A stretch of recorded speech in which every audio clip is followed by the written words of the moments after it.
Well, time to bust out the tickles.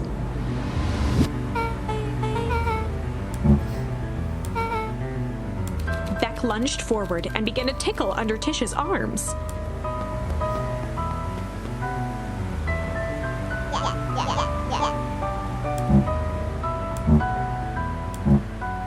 Tears began to form in Tish's eyes as she gasped for breath between gales of laughter. Beck redoubled her efforts until Tish finally had had enough.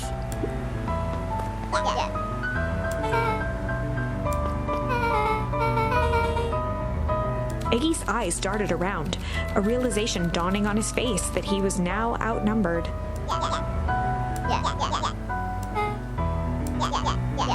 Iggy kicked at the puddle before making his escape.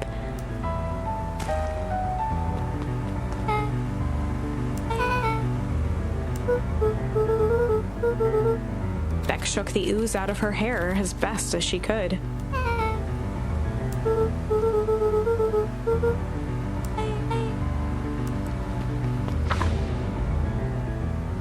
Chapter 4.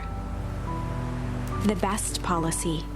Luka paused for a moment, catching his breath. He'd only just met Beck, and somehow he already managed to drag her into this mess. Hopefully he could make it up to her. But finding Rolo was his primary concern.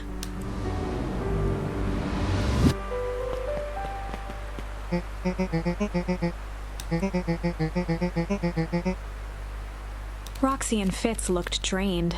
It was clear they'd spent all day searching.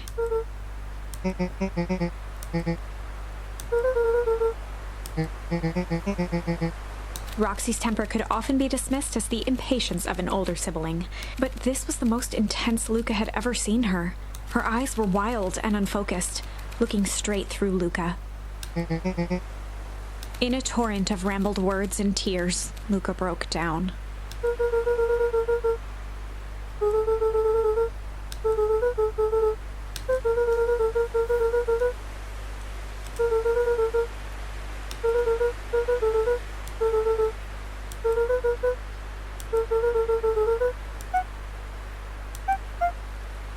Roxy, still exhausted and angry, softened briefly as her eyes hunted the ground in thought. With a determined sigh, she looked up at Luka. Roxy drew herself up.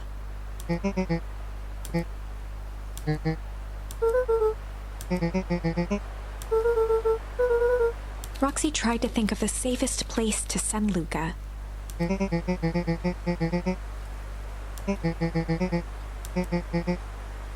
Luka wiped his cheeks and gave a quick nod.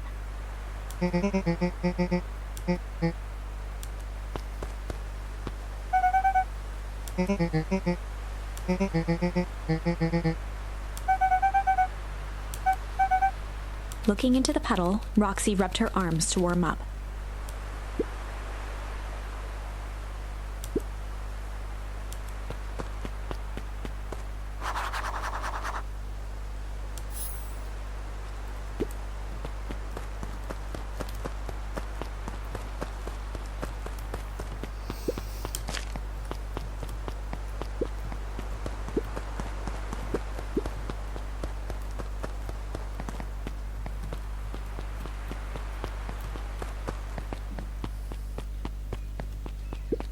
The Valentine mansion loomed. Both figured.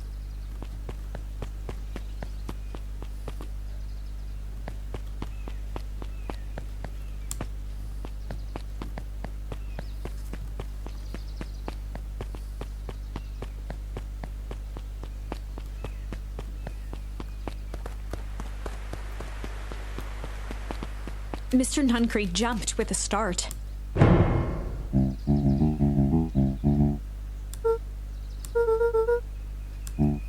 Luka motioned to the phone booth.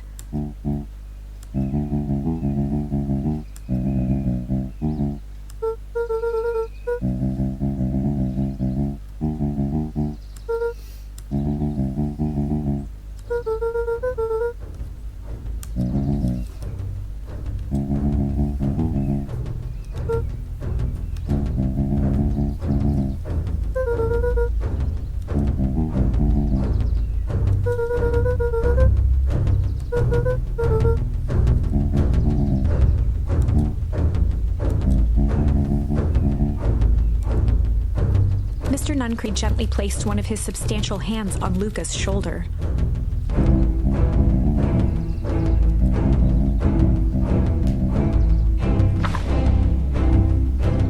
Luka peered up at Mr. Nuncreed. Kind eyes warmed a stern face. There was a deeper emotion hiding beneath it all. It was subtle, but Luka could sense something eating away at him. There was a shame lurking behind those eyes. A deep sadness. If Mr. Nuncreed was that worried about Rolo, maybe he could help. Mr. Nuncreed raised an eyebrow.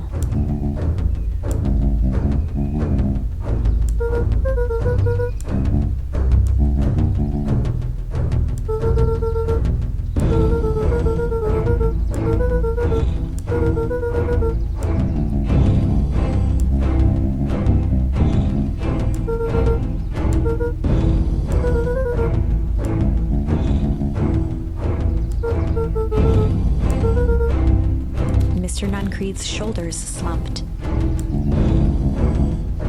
A deep sigh bellowed from his chest.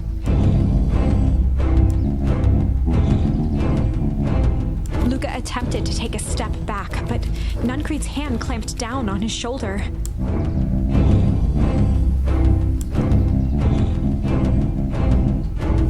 With a firm shove, Nuncreed manhandled Luka into the phone booth.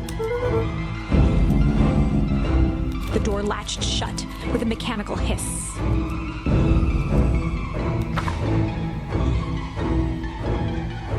As Luka pounded the glass, the floor dropped from under his feet. The inside of the phone booth was now a loose capsule plummeting at gravity's whim. Luka winced and pressed his hands to the walls. As he braced for impact, the capsule hurried to a surprisingly smooth stop. He felt a cold rush of air and opened his eyes with hesitance. Two large figures in hazmat suits occluded his view. Luka heard the deep, resigned voice of Mr. Nuncreed over an intercom. He knows too much. The end. Wait. No. This isn't the end. I know there's still much more. Somehow this went wrong. Okay, let's try something else.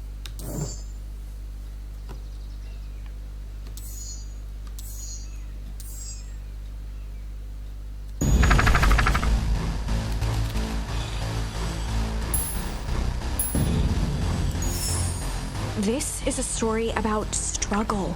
Luka could hear a machine humming somewhere nearby. He felt around wildly, searching for something, anything that could help. His hands found a hard object, maybe a tile? He yanked it free, lifting the cold stone. Let me go! Luka swung the tile as hard as he could at the shape that still held fast to his leg. He heard the crack of glass as the stone hit the assailant's mask. With a muffled yelp, the hand let go. Luka was free and scrambled to the door. He never looked back once on the long run home. Chapter 3. Everything's fine. The next morning, it was quieter than usual at the breakfast table. Only the sound of silverware and chewing interrupted the awkward silence.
Luka checked the soles of his sandals.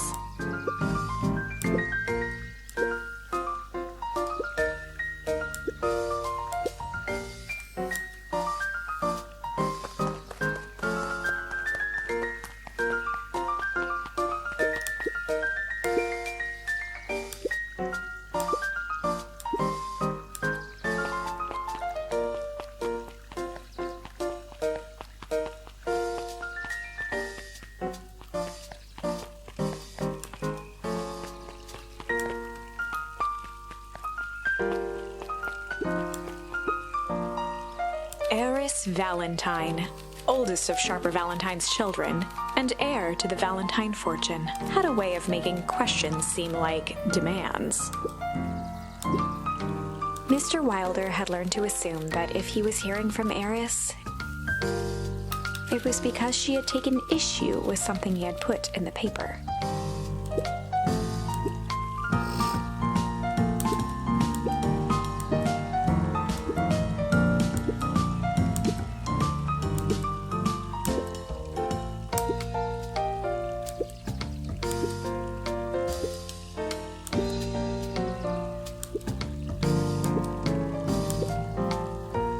Mr. Wilder averted his gaze and began to polish his monocle.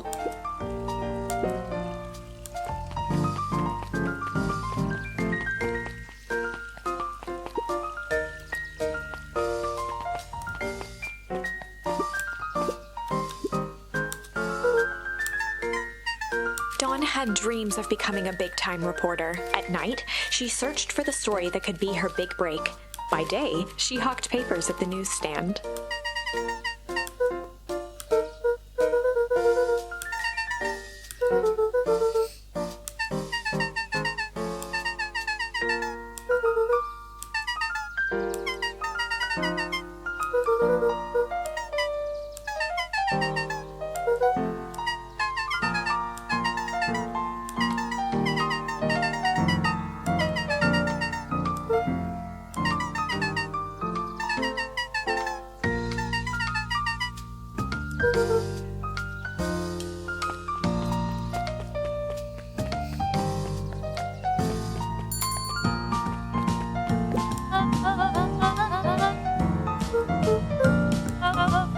She leaned forward and pinched Luka's cheek.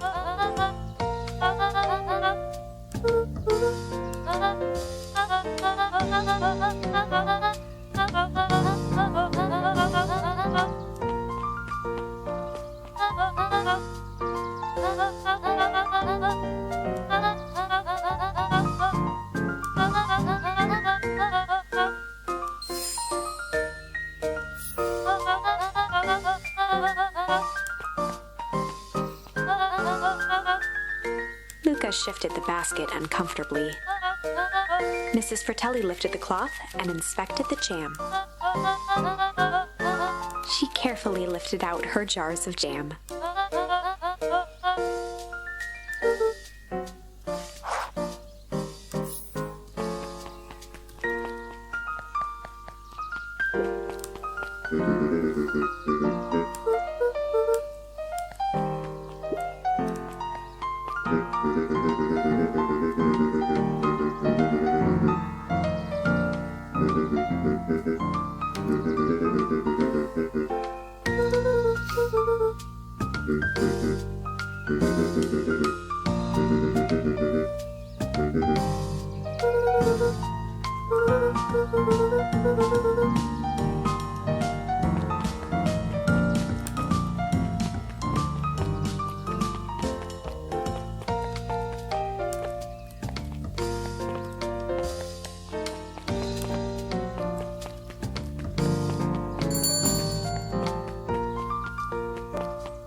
his counter, Hiram Tolliver was meticulously shining apples. More accurately, Hiram Tolliver was meticulously shining one apple.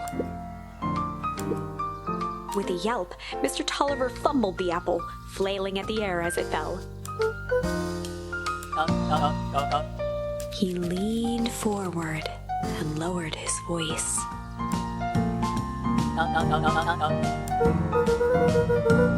He leaned in a bit further.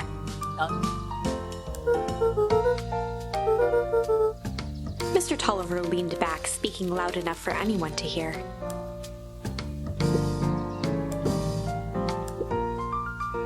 He reached forward and snapped up the jars of jam, giving Luka a little wink. He leaned in for a final whisper.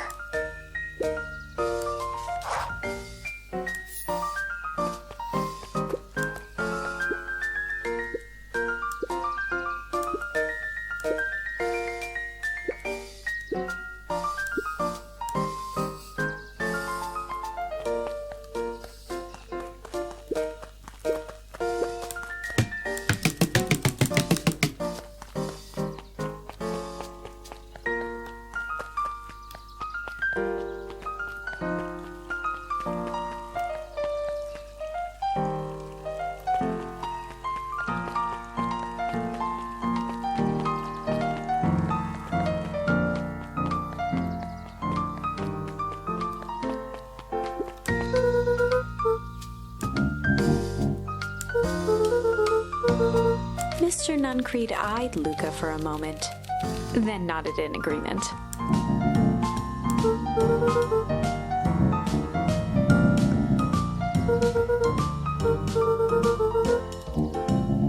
Nuncreed snatched the basket from Luka.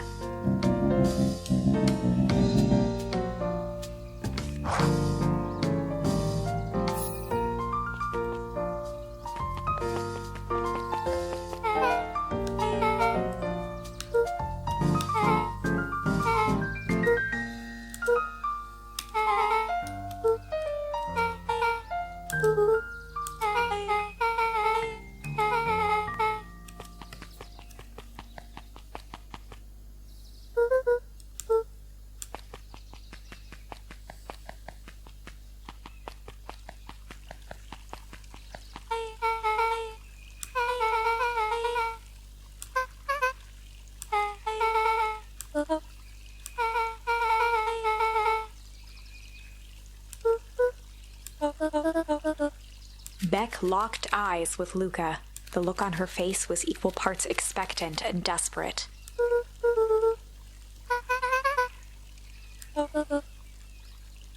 Beck gave Luka a quick nudge.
Jeff dug through his pockets for a bit.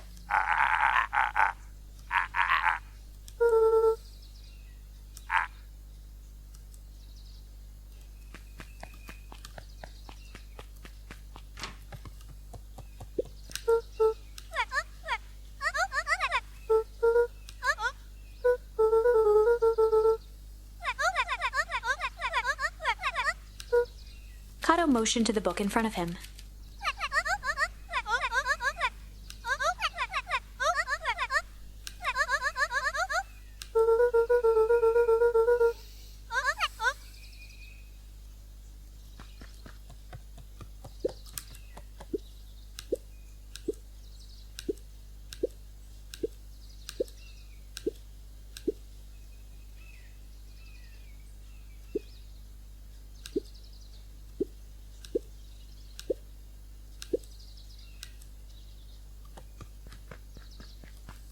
Mycological phosphorescence.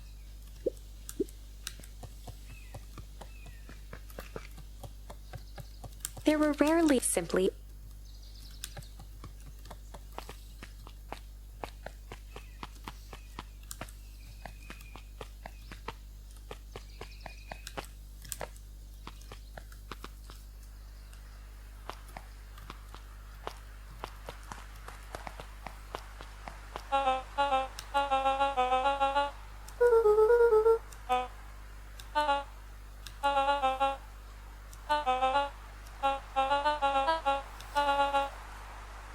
Mr. Kerr winked with a wry smile.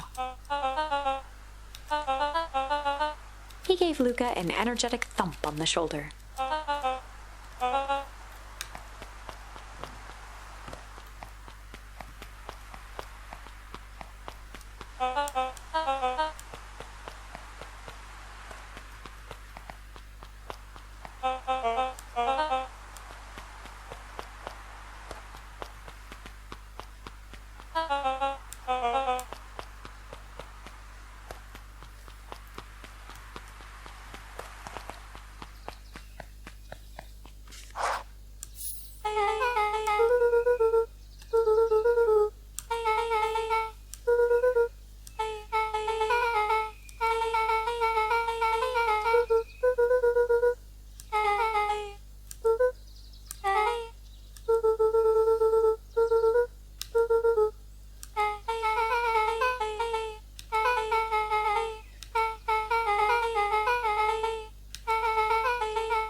Beck took a long breath, then gave a firm nod.